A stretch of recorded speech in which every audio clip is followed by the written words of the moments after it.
বন্ধুরা, শুভ দুপুর। আজকে যাওয়া হয়েছিল তোমার খড়গপুর একটা কাজে। খড়গপুর থেকে ফেরার সময় তো বেরিয়ে গেছে 2:30 অলরেডি, 2:30-3টে। তো এবার খিদে রয়েছে, ওই জন্যই সবাই বলে শের পাঞ্জাব নাকি খুব ভালো খাবার দাবার দেয়, মানে খাবার দাবার রান্না বান্না খুবই ভালো। তো সেই জন্য আজ এই শের পাঞ্জাবে আসছি না, ব্যাক ক্যামেরা করে। এই যে শের পাঞ্জাব হোটেলে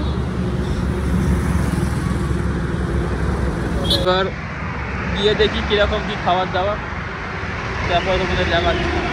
চলো ভেতরে।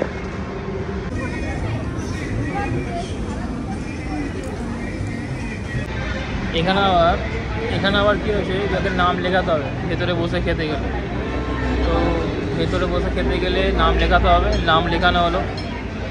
যদি বাইরে বসে খাও, এই যে সিট খালা আছে এখানে, এই যে এদিকে সব বসে খাচ্ছে, তুমি বসে খেয়ে নিতে পারো। দেখি তো বাইরে না খেয়ে ভেতরেই বসে খেয়ে কীরকম কী ব্যাপার, সেই জন্য নামটাকে লেখালো। চলো দেখি পরে। এবার এই এতক্ষণ পর আসা হলো, এবার টেবিলে বসা হলো। দেখবে সামরিকটা কীরকম।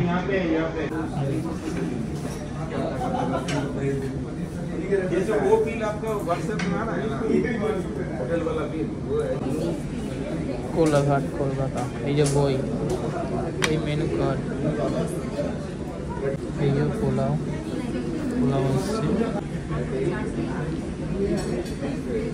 স্যালাড দিয়ে যাওয়া। এই যে এটা কী দিয়েছে জানিনি, এটাও মনে হয় ভিন্ন এসব ব্যাপার। আর একটা ছোটো মতো এখানে দিয়েছে প্লেট। এই যে দেখা যাক খেয়ে কীরকম লাগে।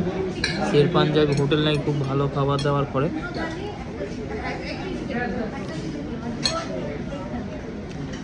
ভালোই খেতে মোটামুটি, হেভি তো লাগছে সেন্টটা। টেস্টটাও ভালো আছে, যথেষ্ট ভালো খাবার ছিল। তো বেশ ভালো টেস্টি খাবার ছিল, খুবই ভালো খাবার দাবার বলেছে। শেষে আবার মুড়ি, আবার চিনি, স্টিক।